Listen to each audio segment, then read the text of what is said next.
Hi everybody, my name is Merritt. I'm the Director of Quality at Baxter Brewing Company. And today I'm going to take you through a facility tour. But before we do that, I want to talk about the ingredients in beer because we're going to follow the ingredients throughout our brewing process. So we start with malted barley. So this is barley malt. We have water, which will be our second ingredient. We have hops, and we have yeast. So this is a liquid yeast culture. So we'll follow each of those ingredients all the way through.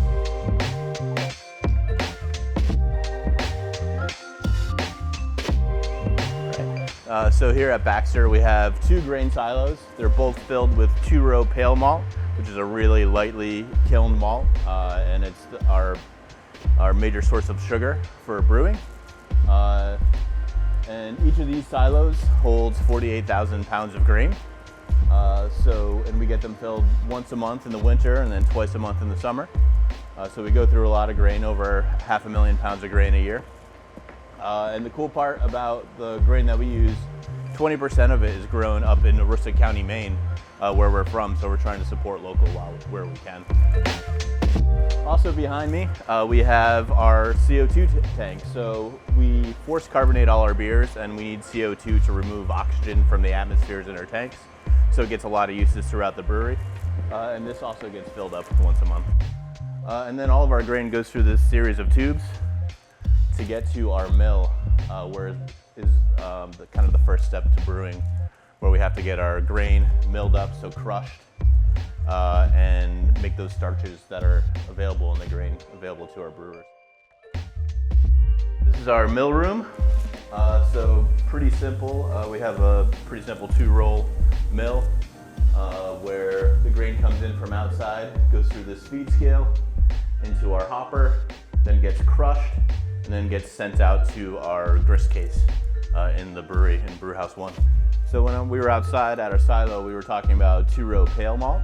We also have several different kinds of malts, which are in all these bags here, but they range from light to dark, and that is what makes up the base of our malt bill.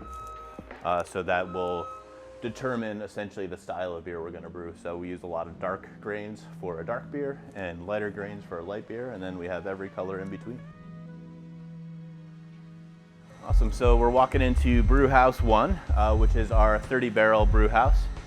We have 3 vessels, so we have a mash lauter tun, a boil kettle, and a whirlpool. And we brew 30 barrels at a time, so when we get to our fermenters, we'll talk about kind of what that is, but 30 barrels equals 990 gallons approximately. But on our 30-barrel brew system, we brew 3 to 4 times a day, and each time we brew 920 gallons of beer.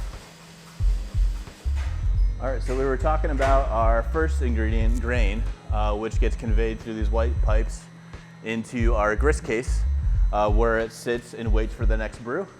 So when the brewer's ready, he's going to start mixing his first 2 ingredients. So he's going to mix the grain from this grist case with water in this hydrator. So water, our next ingredient. I'll talk about that a little bit before we go through the mashing process. But our water here comes from Lake Auburn. It's a really great, really clean water source. We have really soft water, so it's easy to manipulate. So depending on what recipe we want to make, we're going to be adding different brewing salts to mimic water profiles that will accent different flavor attributes in our beer.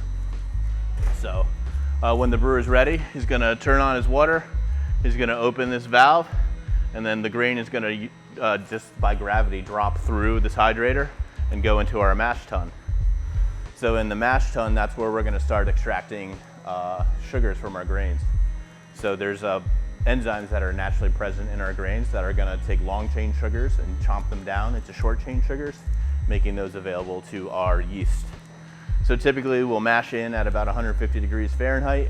It's kind of optimal for the most efficient extraction of that grain or of that sugar from the grain.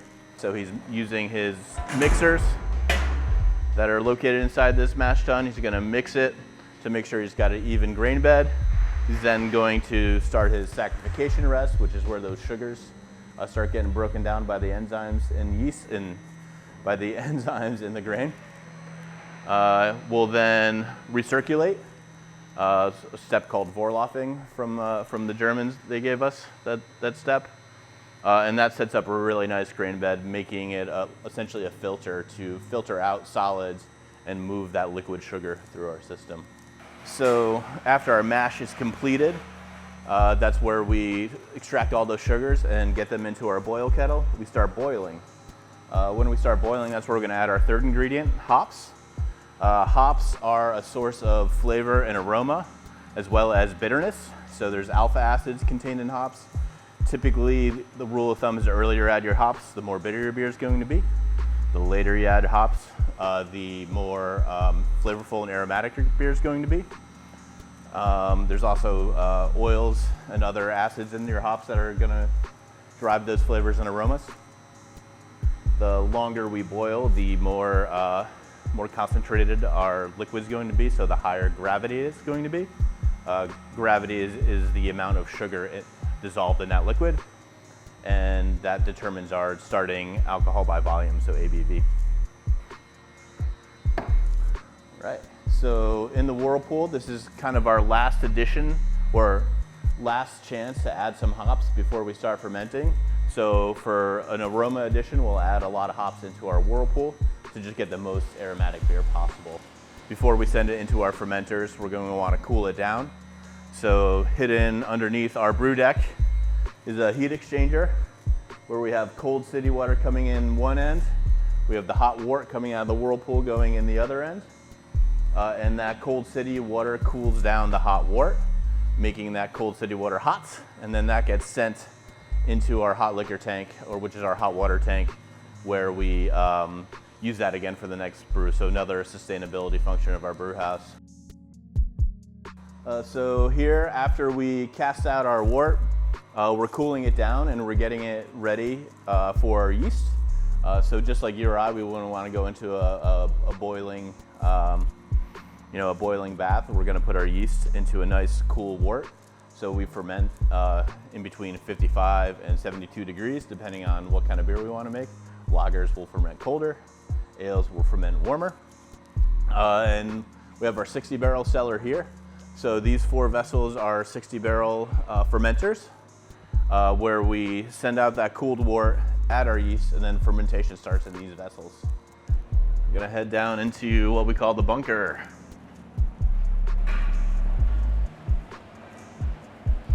All right, so this is what we call the bunker. It is our 240-barrel fermentation cellar. So just like the fermenters we have upstairs on the 60-barrel cellar, these hold wort that's going to get turned into beer through fermentation. You can only see the bottoms of the tanks because these are huge. You can actually see these when you're walking into our pub from outside. So we're inside, the rest of these tanks are outside, which is pretty cool. So we have some active fermentation happening. So we have little airlocks down here. So essentially it's just a bucket of sanitizer or a bucket of water where the CO2 that is being produced during fermentation gets to off gas into these buckets.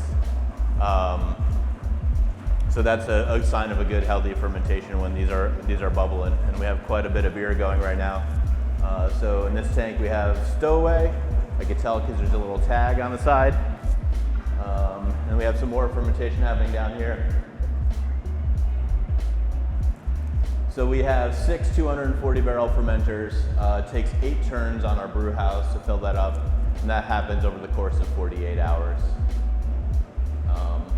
Our fermentation typically takes 4 to 10 days, depending on if it's an ale or a lager. Then we'll have a conditioning phase that also takes 4 to 10 days. So all in for an ale, we're turning those around in about 16 days. Lagers on the minimum side will be 21 days. Ales, lagers.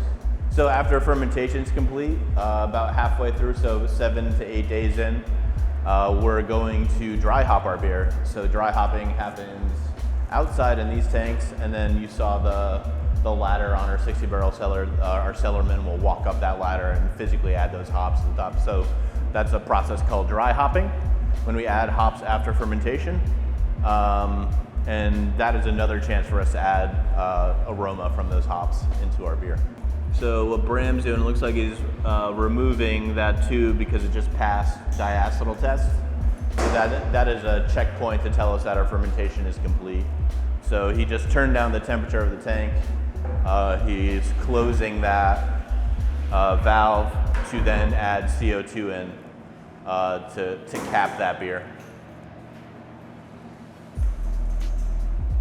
That is my best guess of what you're doing right now. Nailed it. And what we're going to do is cool down the tank, telling the yeast it's time to go to sleep.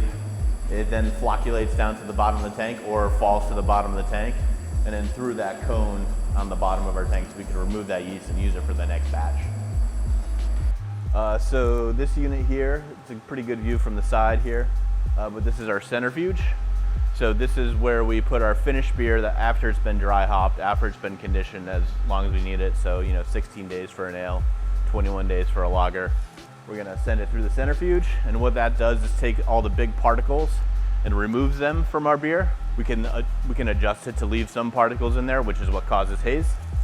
But we send most of our beers through the centrifuge, which is a series of concentric bowls that are in that cone there. It's been really fast, so all the particles get thrown out to the side, just kind of like you're spinning a bucket or something like that. We have two 60-barrel bright tanks, so they're a little bit different than our fermenters. They don't have a steep cone on the bottom. They're pretty flat on the bottom. There's a little bit of a bowl down there, but this is where we're gonna keep it really cold, and then we're gonna start adding that CO2 that we talked about outside.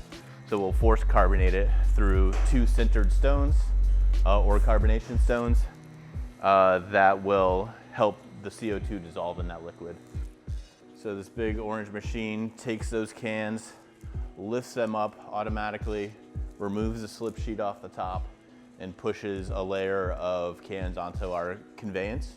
And our conveyance will bring those cans to our canning line. Each layer has 389 cans on there.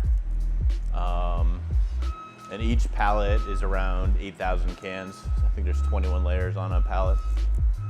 So this comes down our conveyance, goes through our lowerator here, which will invert our cans upside down, and then we'll use ionized air to spray out any dust that's in there onto our conveyance here, into our canning line. So our canning line has 10 fill heads and 2 seamers. We can run about 6,000 cans per hour for 12 ounce, and that's about 100 cans per minute. So when this is operational, it's spinning, picks up 1 can at a time, fills it, carries it over to the other side of the machine.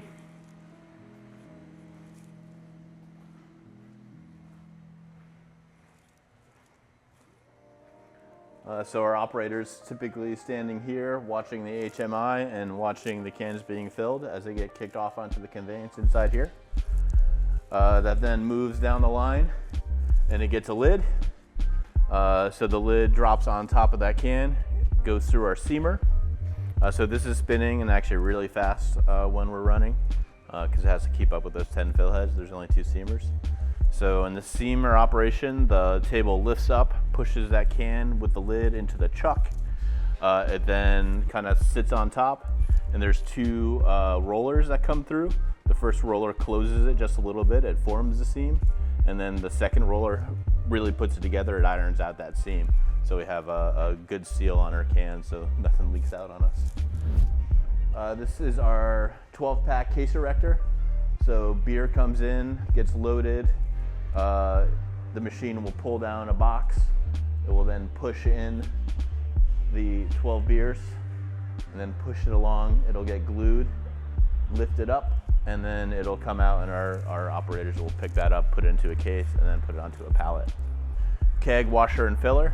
So it does both operations at once. Well, first it cleans, then it fills. So our operators will flip a keg over, put it on the cleaning side to get a caustic wash, a rinse, an acid wash, another rinse.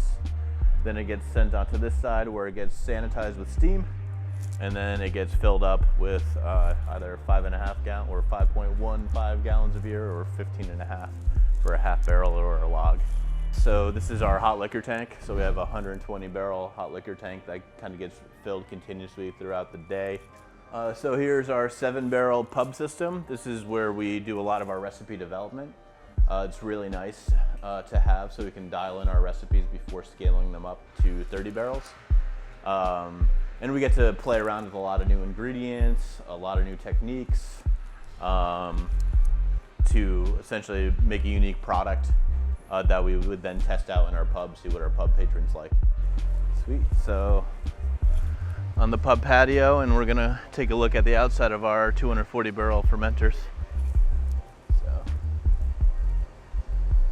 So when we were downstairs in the bunker, we saw our the bottoms of these tanks. So these are, like I said, inside. These are partially outside. So they stand about 2 stories tall, 240 barrel fermenters. So 8 turns on our brewer house to fill those up.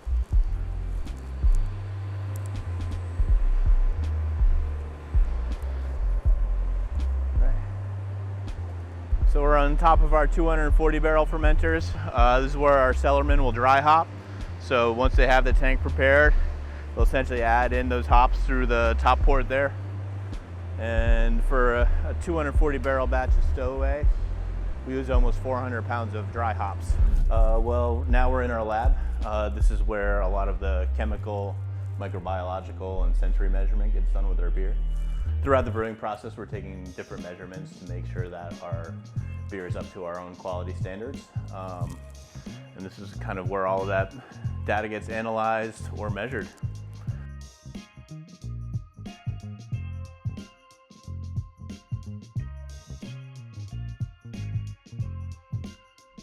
All right, everybody, thanks for joining me on a tour of Baxter Brewing Company here in Lewiston, Maine.